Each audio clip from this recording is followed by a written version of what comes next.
All right, coming at you for Saturday night of January 26, 2019. Lee Sanders here. You're checking out an all-new The RCWR Show, covering the latest in wrestling entertainment and beyond since 2011.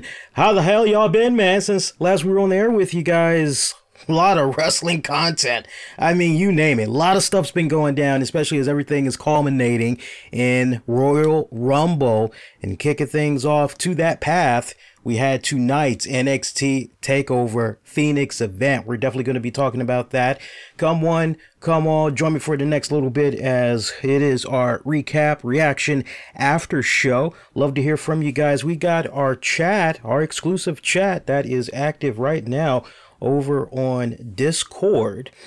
Definitely look us up on there. Shout out to those of you that's going to be popping in there via Discord. Now, if you already have Discord, but you have not been added to our exclusive chat yet, you can definitely send a request to be added, to be befriended and all that, and you will definitely get that hookup.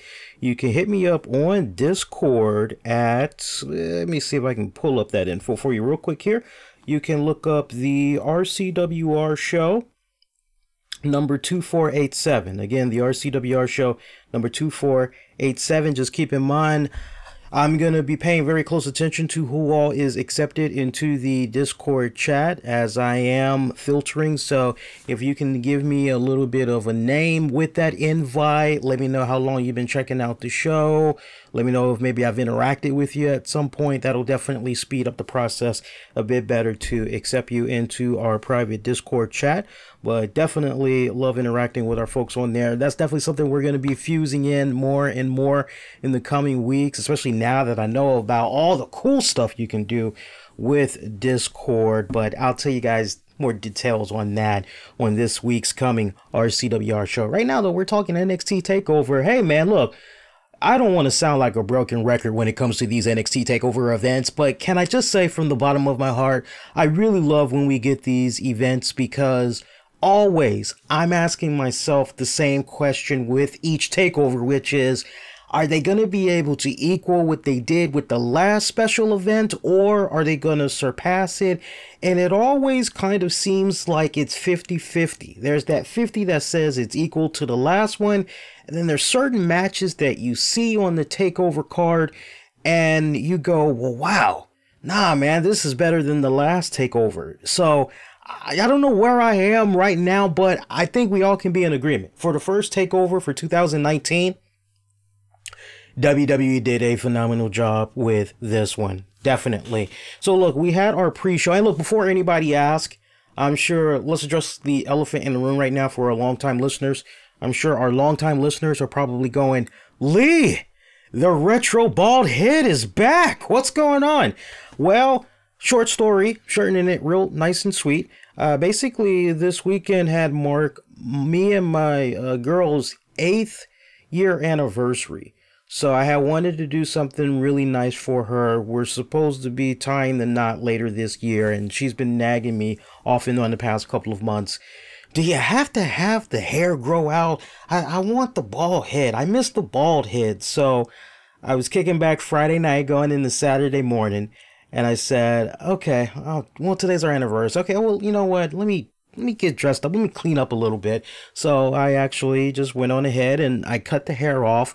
The hair will be back. It will be back. I just wanted to shave it just this time for the anniversary, but the hair will definitely be coming back. I felt very lonely once I had got rid of the hair. So, but that's the story in a nutshell. I put a couple of cryptic tweets out there, and it kind of had some people kind of got the idea what was going on, because some people said, no! And then other people were going, I don't understand. What did you do exactly? Did you shave? What did you do? You shave your head? What your face? What would you do exactly? So that addresses that elephant before I get bombarded with the questions.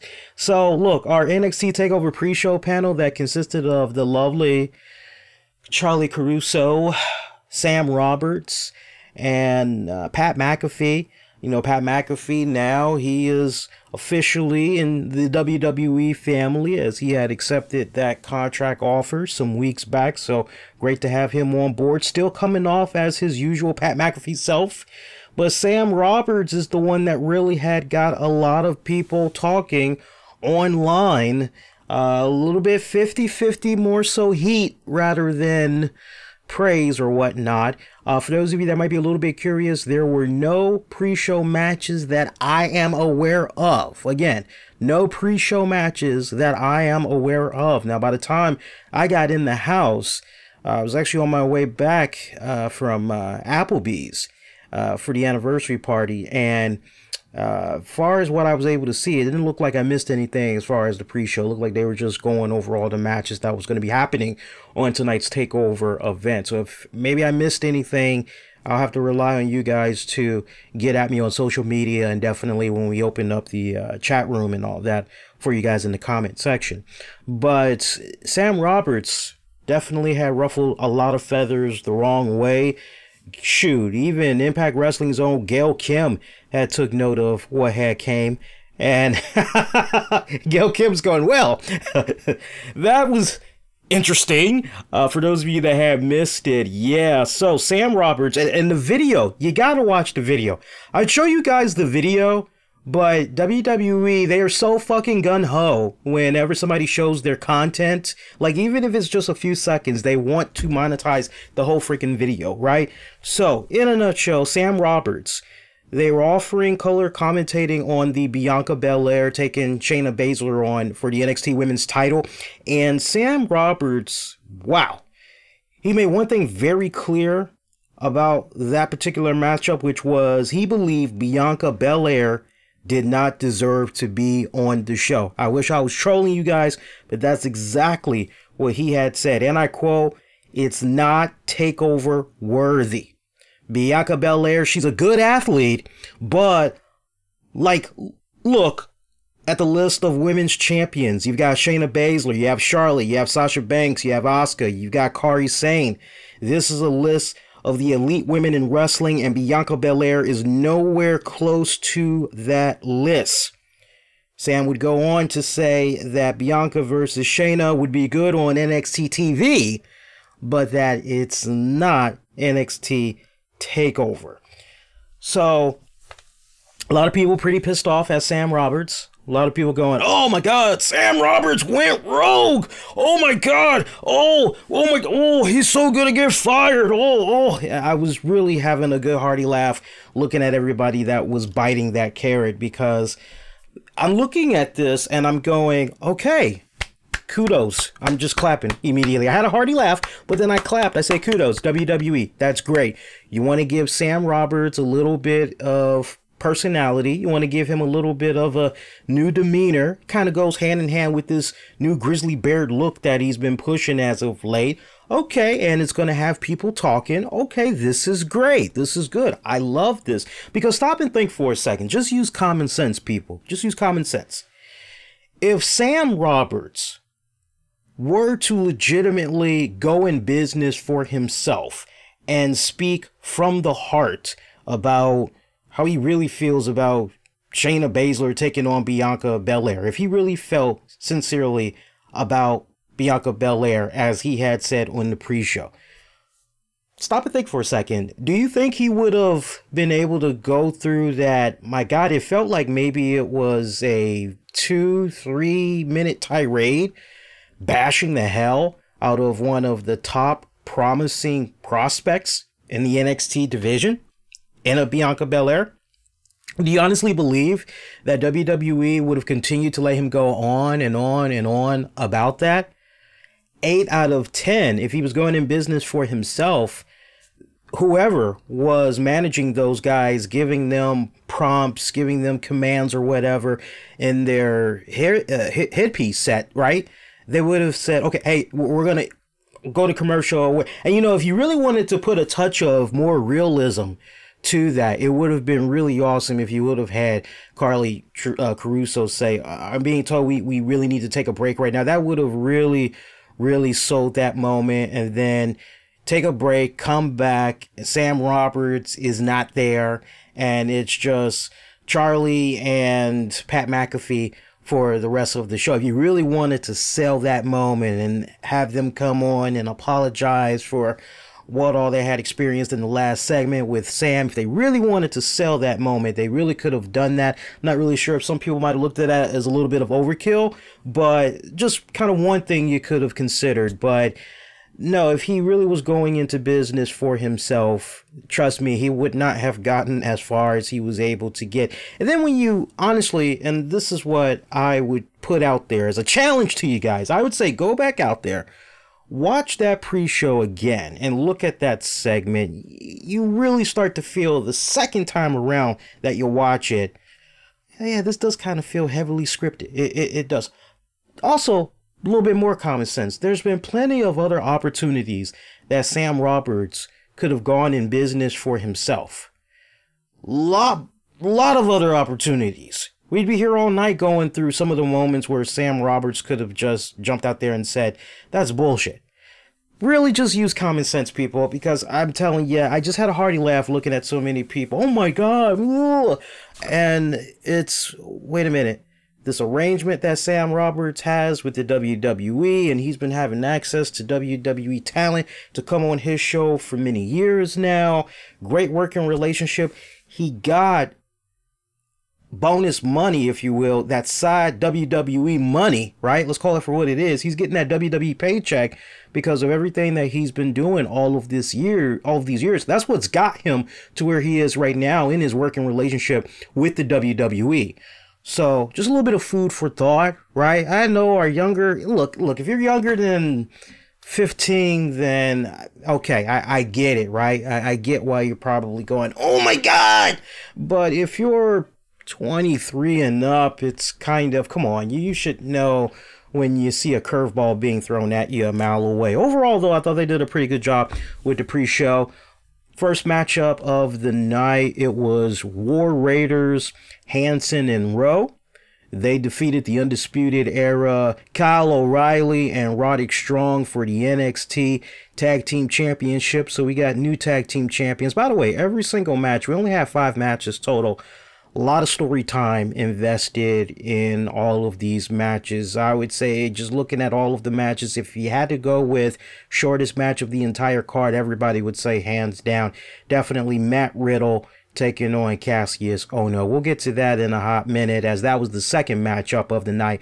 But our first matchup, War Raiders, Hanson and Rowe, taking on the Undisputed Era's Kyle O'Reilly, Roderick Strong. Good matchup. Damn good matchup. I'm telling you, every single time I see my man Hanson, I mean, both of those dudes, they are some big-ass boys. They really are. They some big-ass boys.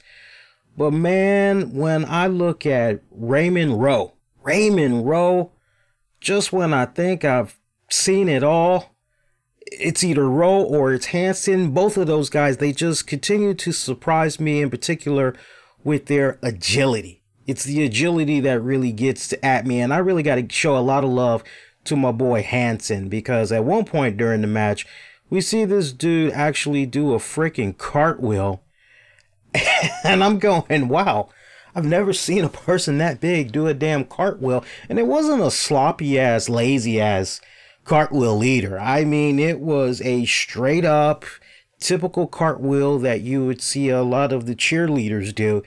And he does this to get out of the way from one of the opponents coming at him, and then he comes right back while he's off of this cartwheel momentum and immediately goes into a rushing clothesline. It was a beautiful sequence, and it flowed so beautifully. There was no jagged pauses and all that. It was almost just one continuous flow. It was basically like turning on a faucet of water, putting your glass right there and filling it up, no breaks. It was just, I loved how smooth that was for a big dude. Man, he is something else. He's something else.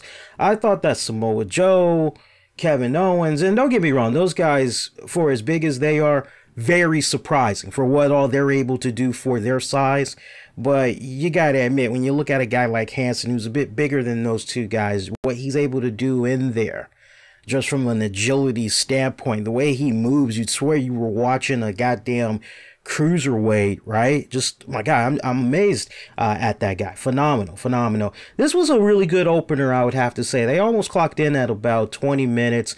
Close-in moments of this when you had O'Reilly and Strong. They tried to do a double team on Hanson. Stro slams Hanson for a close 2 count. Fans eating this up big time. Shout out to my man in the green shirt, always there in attendance. I think he's a super fan. I saw a lot of people asking the question tonight, who's the guy in the green shirt? Gotta know, who's the guy in the green shirt? The guy in the green shirt, he is nothing more than a super fan. He is much like the creepy guy I always point out to you guys with the long hair. Usually wears shades, and he's with an older woman. I'm not sure if that's his mom or what. But you know the regular people, when you see them, that's always there. Nothing more than super fans. They just always happen to get the opportunity to purchase tickets first in the same section in front of the hard camera. And for the most part, they're always there. Just a little bit of FYI, because I saw that a lot. A lot of people wondering who's the guy in the green shirt. So, continuing on with the action, the fans eating up this particular match, they started chanting, please fight forever. And yes, I wanted to see these guys honestly go on for another 10 minutes. It was that damn good. Hanson ended up scooping up O'Reilly, but Strong leaps, hits him with a knee. Champs hit high-low on Hanson for another close 2 count. From that standpoint, we saw Hanson grab both opponents by their throats, but they hit him back. Hanson fights them off and then hits a springboard back elbow to take both of them down. Following up on that, Rowe tags in, gets a huge powerbomb, power slam combination. Talk about a beautiful sequence this was.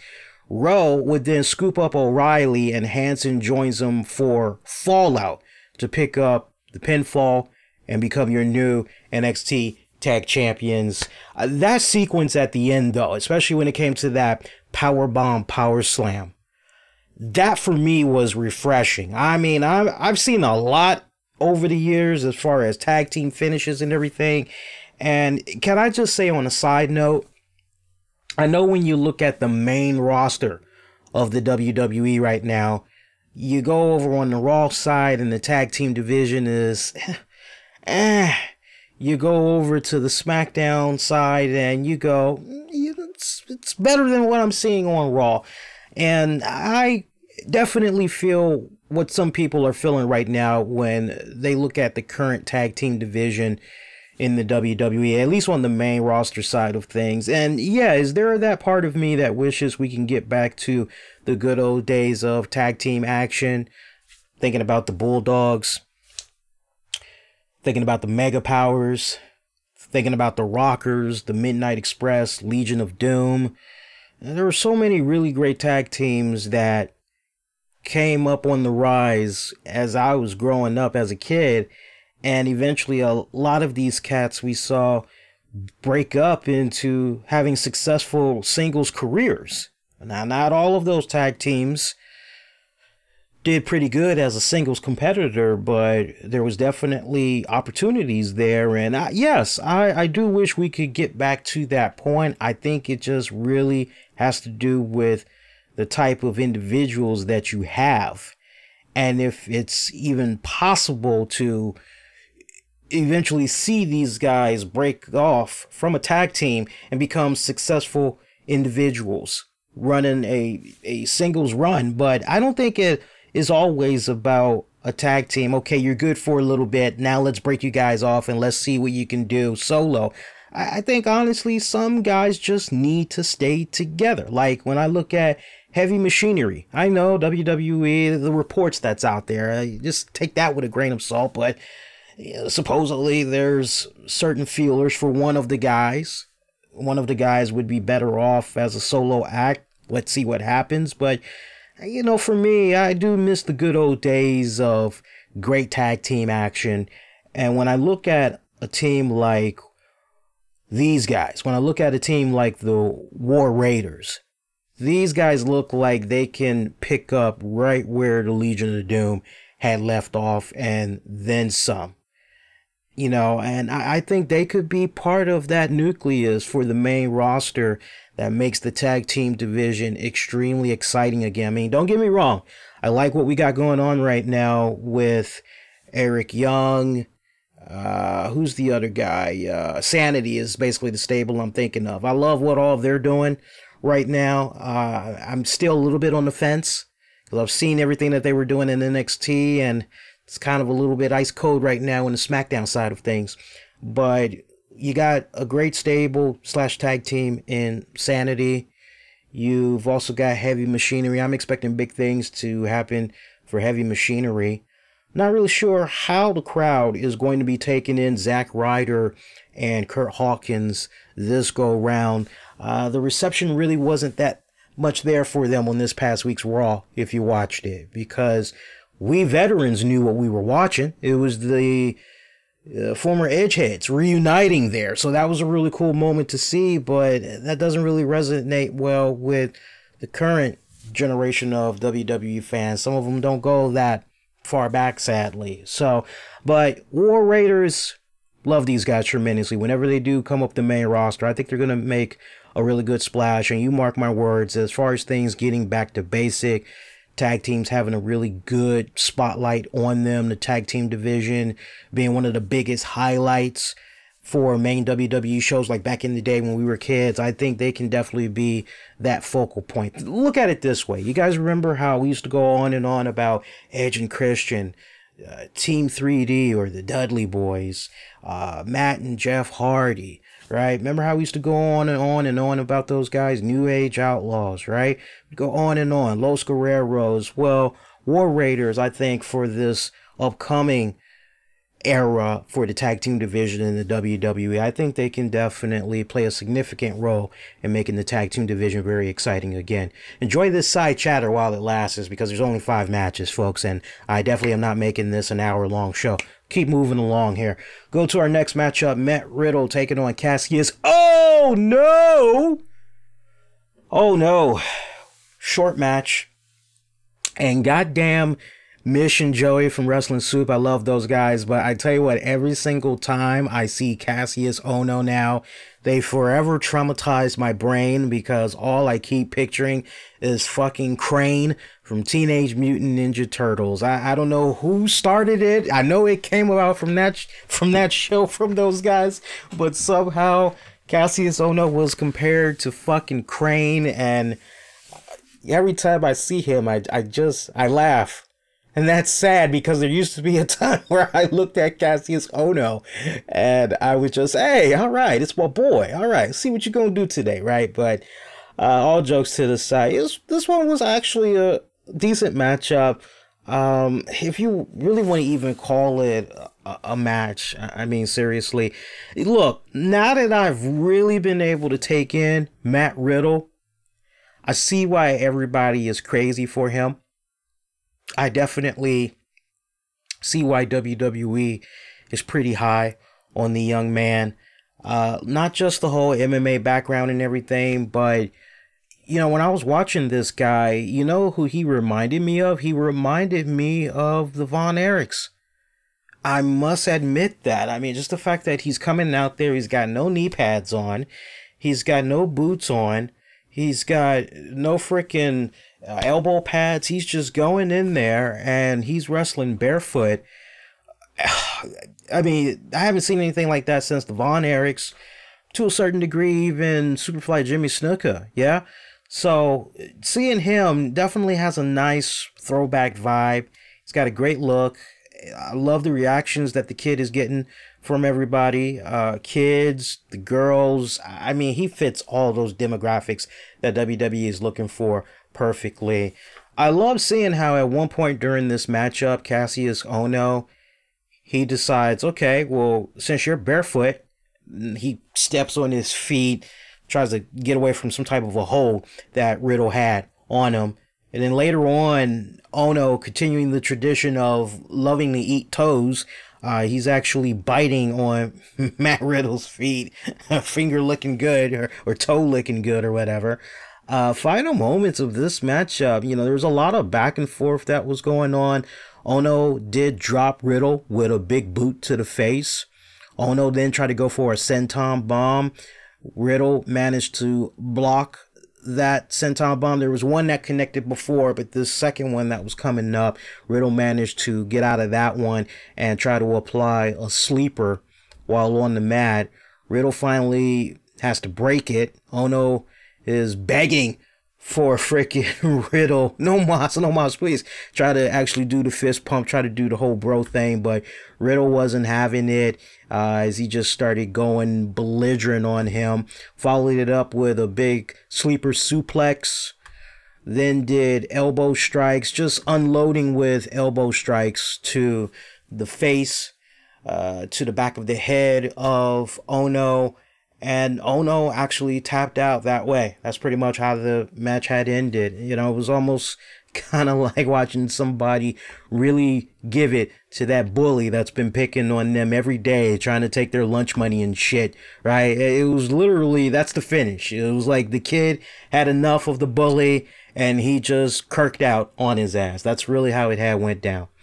All right, so after that, we saw a SUV pull up. I was wondering who was in this SUV, and it turned out it was none other than the Velveteen Dream with some hot girls. He had one on his left and one on his right as he made his way to the arena. The announcers, by the way, got to give them a shout out. Mauro Ranallo, Nigel McGuinness. Awesome job, as always. Appreciate those guys. Look, I gotta be honest, for those of you keeping track of the color commentators, and I know some people are going, hey, how'd the commentators do? Look, Mauro and Nigel, good as always. Percy, little concerned about Percy. Percy was off tonight. This was not his strongest outing. It happens. Everybody has an off night. It happens to the best of us. It happens to those of us that are inspiring voiceover artists, podcasters, you name it. Not every single show is going to be a home run. The best thing you can do is learn from your mistakes and go from there. But it seemed as though as the night progressed, Percy seemed a little bit more and more out of his element. And I'll give you a perfect example. I don't mean to jump ahead a little bit, but I remember during the Shayna Baszler Bianca Bel-Air match, and I understood what Percy was trying to say, but there was a point where he tried to talk about how does Bianca really believe she has a shot against Shayna Baszler? I mean, you think about her MMA record, blah, blah, blah, blah, blah, blah, blah. But he was so tongue-twisted that first it was, the way it sounded, you gotta listen to his commentating, but the way it sounded, first it was, okay, so he's trying to put Shayna Baszler over. But then in the same breath, he's trying to flip the script to Bianca Belair. And at one point you hear Nigel, he says, Percy, what exactly are you trying to say? And Mauro just took over from there. And I tell you, from that point forward, Percy was pretty quiet after that. I mean, he was pretty social up until it got to that match. But once that match, I'm not sure, maybe Triple H and them basically told Percy, hey, just chill, let Mauro and Nigel. But Percy, I tell you, I don't watch enough NXT like you guys. I don't binge, weekly on NXT for the most part. When these takeover specials get ready to go down, I usually find myself watching the last 3-4 episodes so I can get caught up to speed. All right, I'm good. Now I know what to expect. And otherwise, I'm really homing in on the takeover. For me, it's okay. I haven't seen a good amount of episodes. Let's see where the progress has gone. Not just for the talents, but where the progress has gone for the commentators as well.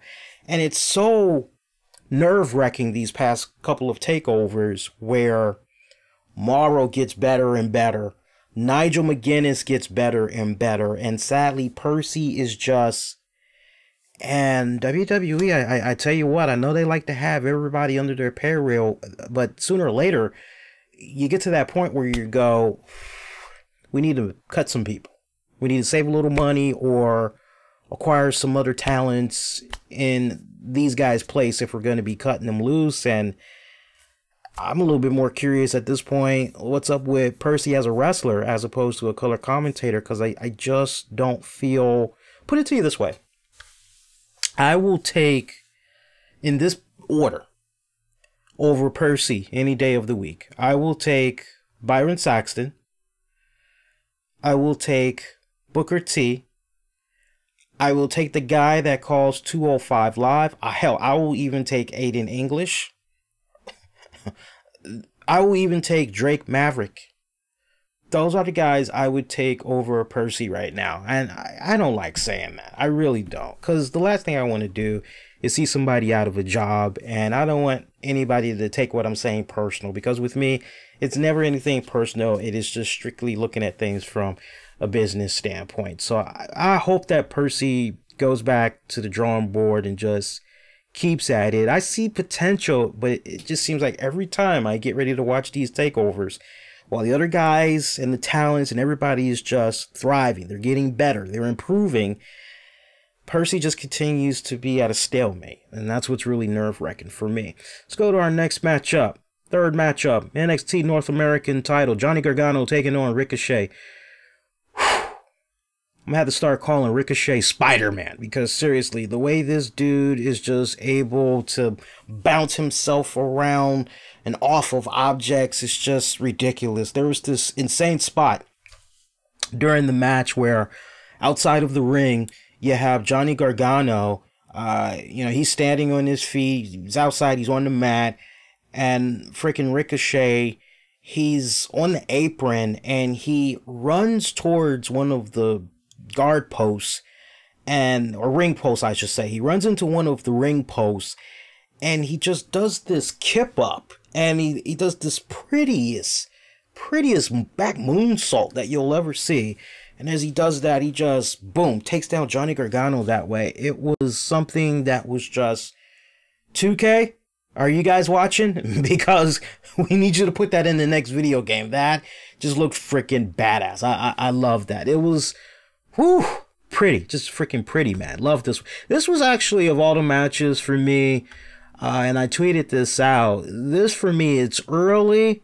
It's still very early in 2019, but I damn sure would have to say that when we go back towards the end of this calendar year and we think about match of the year candidates, and you want to just look in the spectrum of WWE, I would have to say that the NXT North American Championship match between Gargano and Ricochet, it is pretty high up there. If it's not maybe in the top 5, for sure it's got to be at least in the top 10 that you'll be able to pull before the year is out. Because these two, I love the psychology. Great fucking storytelling that these guys had. So much back and forth in this one. It really felt as though this match could have gone either way. Especially those times where Gargano is just killing Ricochet. He's doing these pretty ass spinning DDTs, and Ricochet is just landing head first on the canvas or head first outside the ring, and you're going, oh, well, that's gotta be it, surely, right? I mean, the match gotta be over. But somehow Ricochet just kept kicking out, and I'm telling you, the psychology for this one was just off the chains. This match alone clocked in at almost about 25 minutes. If there was one match in particular, I had to say, guys, go out of your way. Check this one match out if you got the free time. I would say Gargano, Ricochet. Hands down.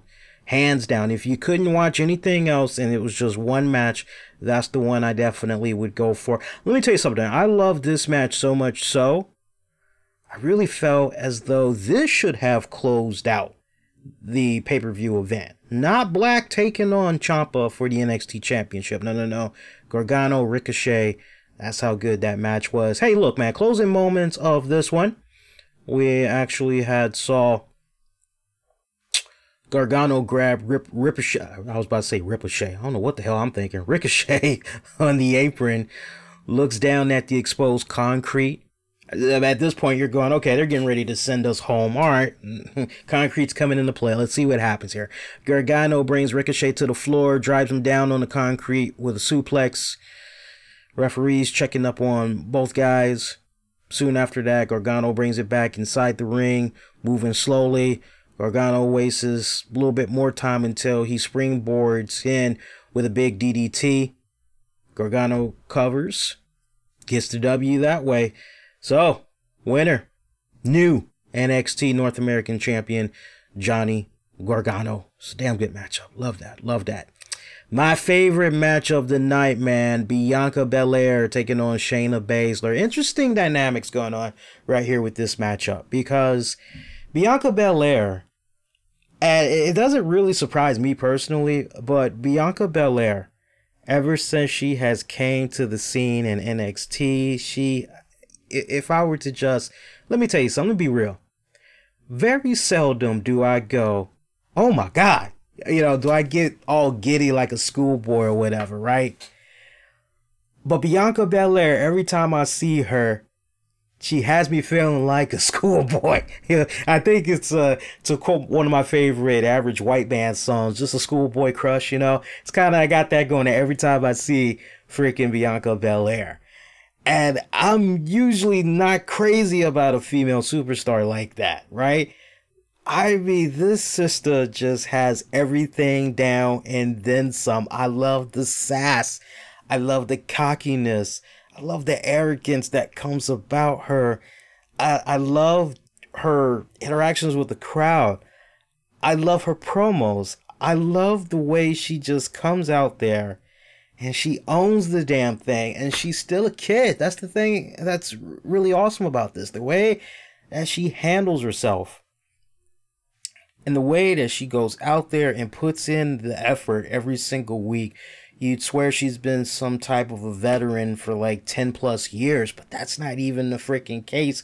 And she is still very early in her career, scratching the surface at her absolute maximum pinnacle of awesomeness. And, for me, seeing Bianca Belair have this opportunity going in this matchup against Shayna, I'm going, what, if anybody really deserves an opportunity, yeah, Bianca, hands down, should be a really great matchup. But if you ask me straight up, did I believe Bianca was going to get the title away from Shayna at any time this weekend? Answer is no. First, you got to take away that undefeated streak, and then you go from there. And that's the biggest burden that is now off of her shoulders is the frickin' undefeated streak. I gotta give Triple H and crew down there in NXT a lot of credit. They did a superb job in really building her up. And see, everything just goes back to when we were first introduced to Bianca Belair. They caught a little bit of that buzz that she had coming about her back then, and they beautifully capitalized on it, I personally feel. And that is the proper way that you build up a character. That's the proper way that you do it. And when I just look back on some of the recent talents that has come through the WWE territory, and I go, okay, who had one of the best proper build-ups so far? I definitely would look at her. She jumps out to me the most. And yeah, I mean, she's only 29 years old. She's going to be 30 this year, but I mean, she's still just scratching the surface. And I think she's going to just continue to do what she's doing, man. I'm telling you. I'm telling you, she's going to be a multi-time champion. I know a lot of people were really rooting her on tonight.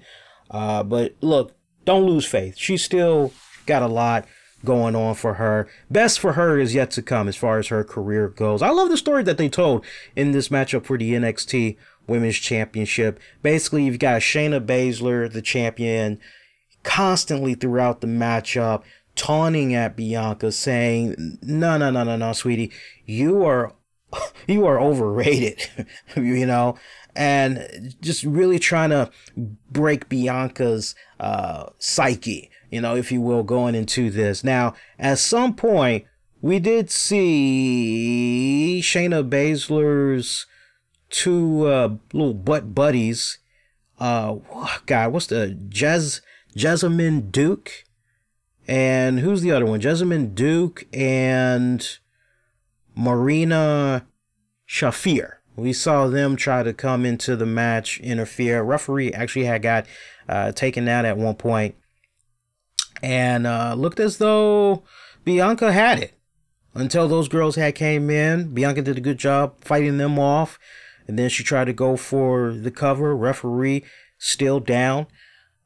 Eventually, Shayna kind of came to, applied a submission maneuver on her, sleeper hold, some type of, I can't think of the damn name of the finisher right now. You guys got to forgive me, but she applied that move more than once. If I have it in my notes here, I'll definitely bring it up. Yes, I do have it in my notes here. Forgive me if I butcher the hell out of this name here, but I believe the name of the finisher was called the Karafuda Clutch.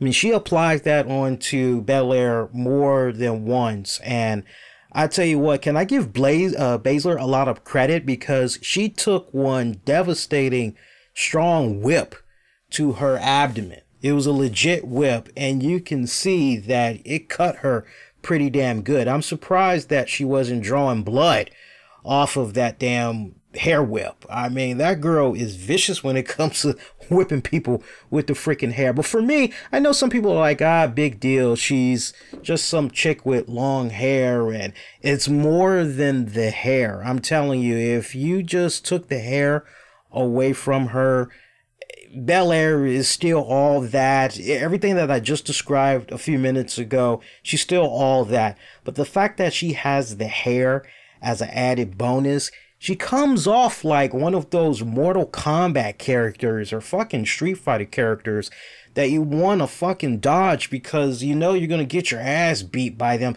Yeah, they're good with the hands and the freaking kicks, but man, if they get you with their hair, it's like lights out, right? So, and I like the fact that they don't always spam the hell out of Bel-Air using that hair so much throughout a whole freaking match. And not to mention, Baszler at one point using the hair to her advantage. He had a sweet little spot where they were fighting outside the ring, and freaking Shayna grabs on the Bel-Air's hair and rams her basically head first into the freaking steel posts connected to the steps. You're going, ooh, nice little spot right there. Closing moments of this matchup. A lot of back and forth, We kept seeing Bel-Air apply that submission hold that I just told you guys about. And it seemed as though Bel-Air, using the energy from the crowd, she got up at least 2 occasions. And it seemed as though she was somehow going to be able to power her way out of it. But Shayna just kept that clutch on. And we never did see freaking Bel-Air tap out, but she did pass out. And that's how Shayna Baszler was able to retain that way. But once again, you had a little bit of an assistance from the MMA horsewomen. Now going forward, hey, look, for those of you that were really excited to see Bel-Air and Baszler lock up, and you like the match that you got tonight, well, now at least you have a scenario where Baszler, yeah, she can come out on the next NXT, brag about how blah, blah, blah, blah, blah. But now Bianca can come out and say, hey, I never did have a straight up fair one-on-one shot with you. The only reason why you were able to retain is because your little butt buddies had came to help you out.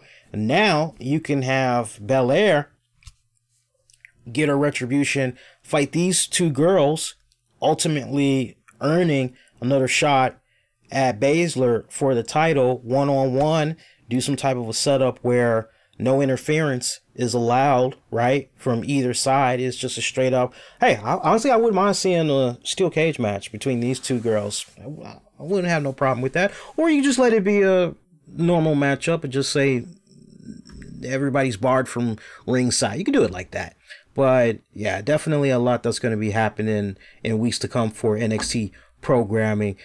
Saw a promo for the WWE 24 documentary that is talking about Paige. And sidebar, I don't know how many of you guys had got this, but there were a couple of y'all that had reached out to me on Twitter and let me know that you had got an invitation as well. So you guys may want to check your email. Shout out to anybody that signed up for the WWE Network. In particular, maybe there are those of you that sign up for the WWE Fan Council. Check your emails if you haven't done so already, because myself and others, we've got invitations to go see Paige's new movie for free. And when I first opened up my inbox, what the hell? I'm like, huh? This looks suspicious. And I see the official WWE logo, and then I go look at who the sender was, and okay, everything appears to be legit. And for me, it's Mazet Theater out in DC, Northwest DC. Very familiar with that location. I go, oh, okay, it's all legit. So then I click the link and everything. Okay, all right, cool. So I thought I was going to be doing a Monday night show after Raw went off the air. But the way it's looking right now, I'm not going to be doing that. Instead, I'm going to be seeing this new Paige movie for free. And hey, to be able to see this a couple of weeks before it actually comes out in theaters, I'm down with that. I really am. So trust me, I will definitely go see this movie with an open mind. If you ask me, look, the trailers, I'm not that keen. It looks kind of but I'm willing to have an open mind and go see this movie. And you know, we'll review it for you guys on this Tuesday's RCWR show. All right, let's keep going, man. Got a couple of more to talk about here. We actually got one more match. Oh, we did see Velveteen Dream. He didn't do anything. We did see him sitting in the front row with the two women from earlier. Mauro Ranallo did point out that there's going to be that tournament that's going to be happening.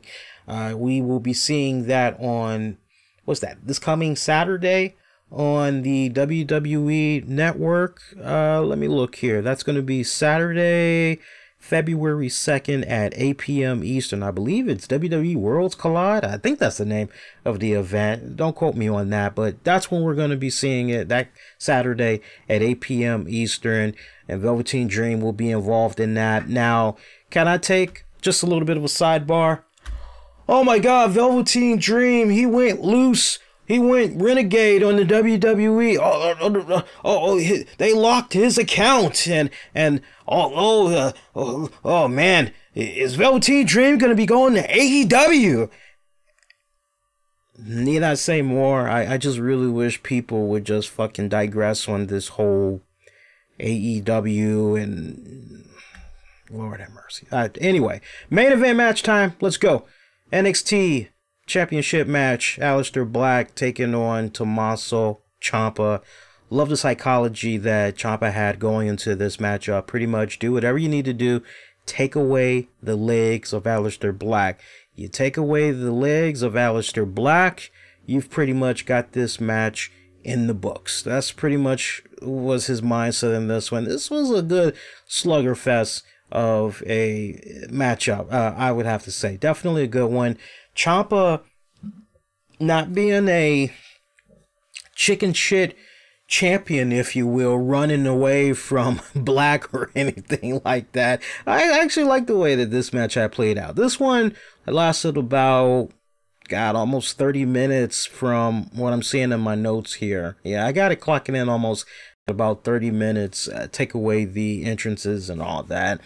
Once again, kind of similar to what happened with the Gargano Ricochet match for the NXT North American Championship. Final moments of this one, we see Ciampa take a page out of that match's playbook and exposes concrete, of the floor outside of the ring, as Gargano did earlier.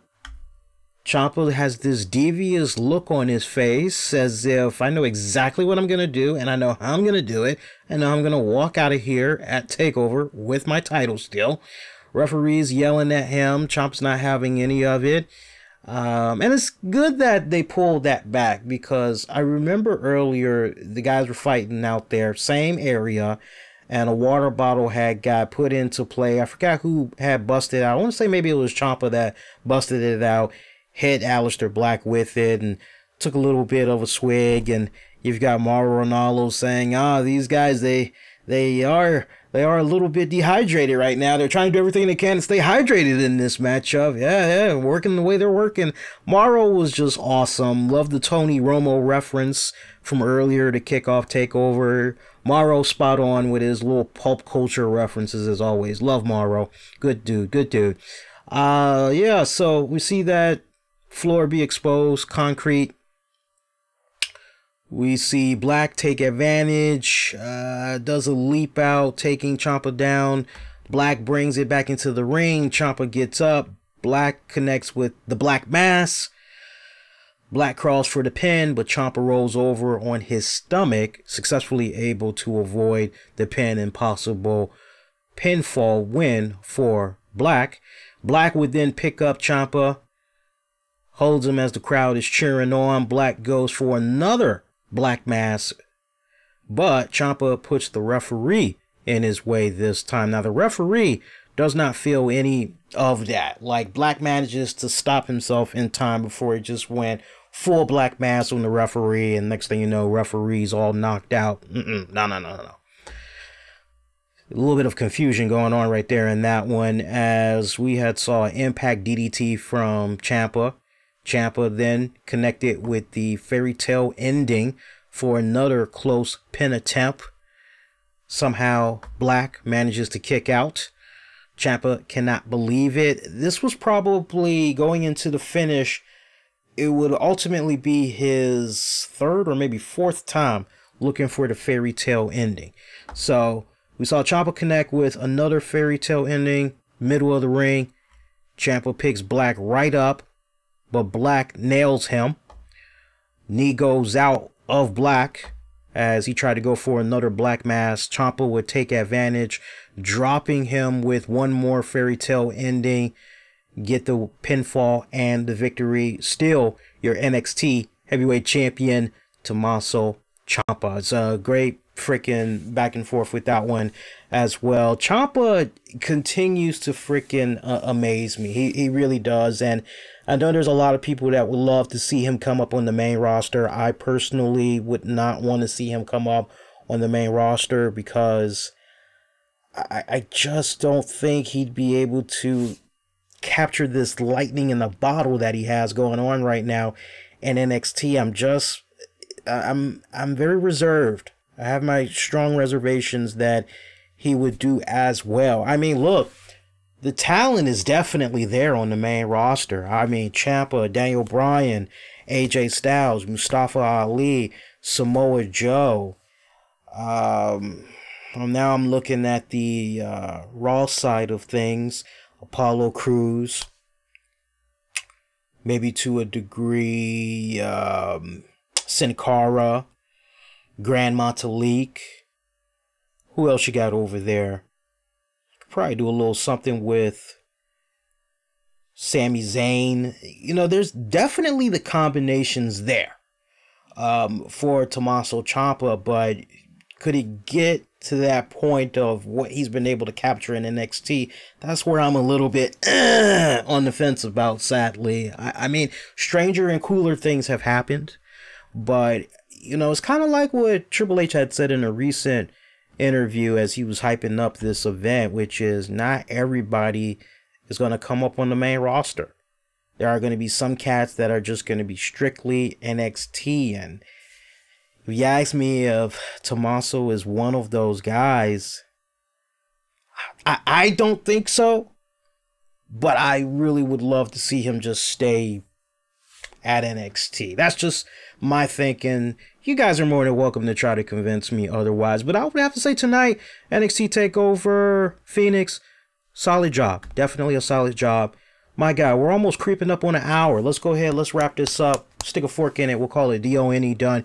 So we're going to be coming at you guys live once again Sunday night after the Royal Rumble is over and done with. We'll be back right here live on YouTube.